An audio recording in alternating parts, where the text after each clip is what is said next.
خدا یسوع مسیح کے زندہ اور جلالی نام میں آپ سبوں کو بہت بہت سلام۔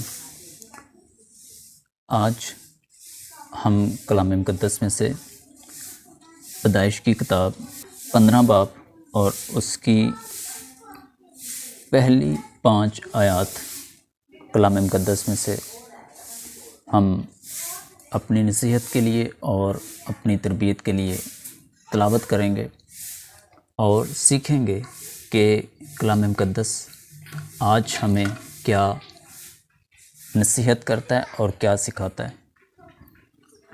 اور جب ہم اس متن پر غور کرتے ہیں تو کلام مقدس ہمیں سکھاتا ہے کہ خدا جو ہمیں بنانا چاہتا ہے، خدا اس کام کو اپنے وقت پر لازمی کرتا ہے۔ اس کام میں جتنا بھی وقت درکار ہو، جتنا بھی ٹائم لگے، لیکن خدا اس کام کو پورا کرے گا اور خدا اپنے وعدہ میں دیر نہیں کرے گا، بلکہ خدا اپنے وعدہ کو پورا کرے گا، بلیس کرے گا اور برکت دے گا۔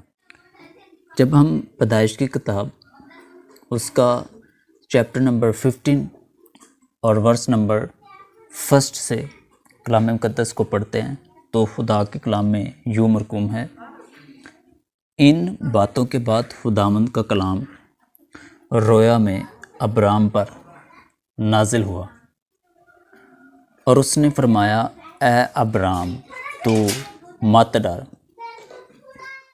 خدا کا کلام ابراہیم پر نازل ہوتا ہے کہ تو مت ڈر،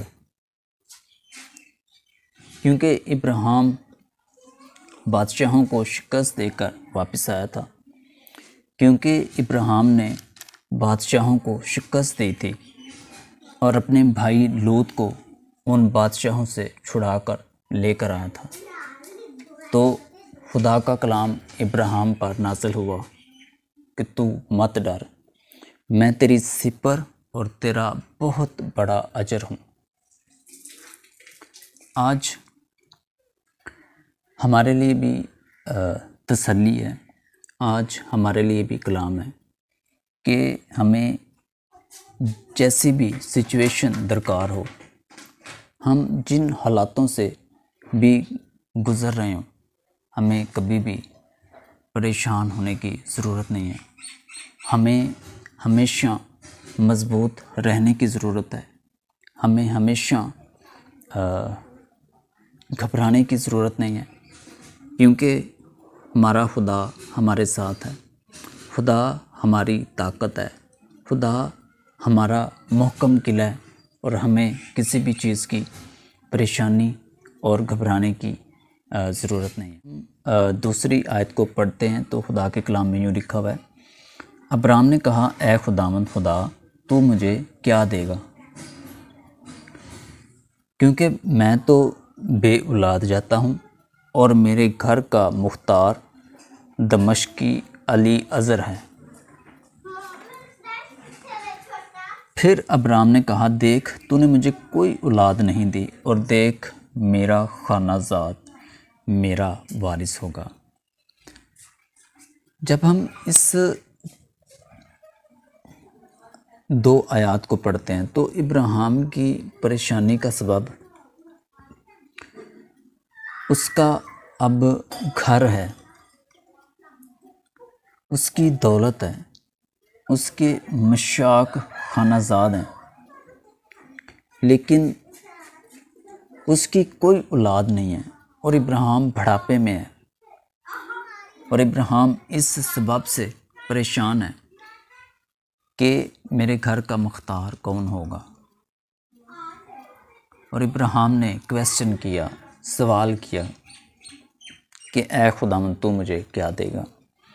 کیونکہ میں تو بے اولاد جاتا ہوں، کیونکہ ابراہیم بڑھاپے میں پہنچ چکے ہیں۔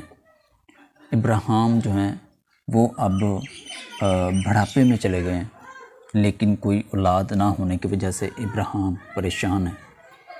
ابراہیم اس سبب سے گھبرائے ہوئے ہیں کہ میرے گھر کا مختار کون ہوگا، لیکن خدا کا کلام تسلی آمیز ہے۔ خدا کا کلام ہمیں طاقت بخشتا ہے، خدا کا کلام ہمیں ایمان بخشتا ہے۔ آج جب ہم خدا کے کلام کو پڑھیں سنیں تو ہمیں بھی ایمان لانے کی ضرورت ہے، اور جب ہم ایمان لائیں گے تو خدا اپنے وعدہ کو پورا کرے گا۔ 4 آیت میں خدا ابراہیم کو ایک تسلی دیتا ہے، اور لکھا ہوا ہے تب خداوند کا کلام اس پر نازل ہوا اور اس نے فرمایا یہ تیرا وارث نہ ہوگا بلکہ وہ جو تیرے صلب سے پیدا ہوگا۔ ابراہیم نے یہ خیال کیا کہ میرے گھر کا مختار دمشقی علی اذر ہوگا، لیکن خدا نے کلام کیا کہ یہ تیرے گھر کا مختار نہ بلکہ دمشقی علی اذر کی جگہ جو تیرے صلب سے پیدا ہوگا وہی تیرے گھر کا مختار ہوگا۔ 5ویں آیت، اور وہ اس کو باہر لے گیا اور کہا کہ اب آسمان کی طرف نگاہ کر، اور اگر تو ستاروں کو گن سکتا ہے تو گن، اور اس سے کہا کہ تیری اولاد ایسی ہی ہوگی۔ آمین، ہاللیلویہ، پریز دی لارڈ۔ آج ہمیں اس کلام کو قبول کرنے کی ضرورت ہے کہ خدا ہمارے ساتھ ہے، اور جس چیز کا خدا نے ہمارے ساتھ وعدہ کیا ہے خدا وہ ہمیں بخشے گا، خدا ہمیں ضرور اس چیز سے نوازے گا جو ہم خواہش کرتے ہیں، جو ہم خدا کے حضور رکھتے ہیں حاصل کرنے کے لیے۔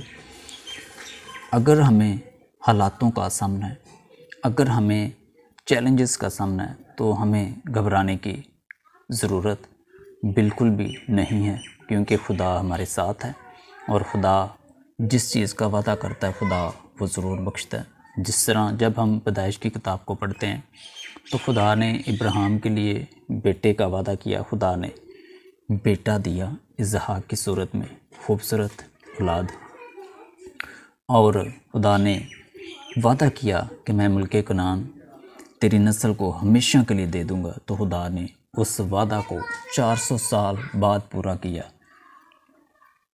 اور آج جب ہم کلام مقدس کو پڑھتے ہیں، خدا نے داؤد بادشاہ کو بادشاہ ہونے کے لیے مسا کیا، تو خدا نے اس وعدہ کو پورا کیا۔ تو آج ہمیں بھی ایمان لانے کی ضرورت ہے کہ خدا ہمارے لیے وہ سب کچھ کرے گا جو ہم خواہش کرتے ہیں، جس کے لیے ہم محنت کر رہے ہیں۔ ہمیں کبھی بھی گھبرانے کی، کبھی بھی پریشان ہونے کی ضرورت نہیں، بلکہ ہمیں کنسسٹنٹ رہ کر ہمیں خدا کے حضور اپنی دعاؤں کو رکھنا ہے، تاکہ ہم اس چیز کو حاصل کر سکیں جس کے لیے ہم محنت کر رہے ہیں یا ہم کوشش کر رہے ہیں۔ خدا آپ کو اور مجھے بڑی برکت دے، آمین۔